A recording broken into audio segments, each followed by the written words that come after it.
Guys, may kwento ako sa inyo. Paano nyo na-realize na wala kayong kaibigan?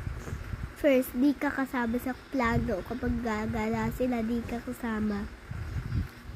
Tapos eto pa, hindi ka nila aayaing pumunta sa kantin or magka-cutting.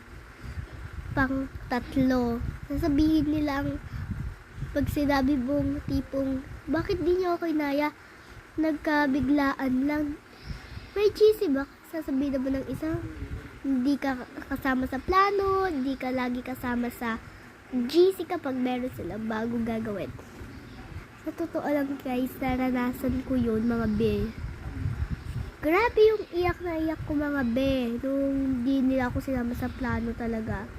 Kung gusto nyo ng part 2, marami pa kasi.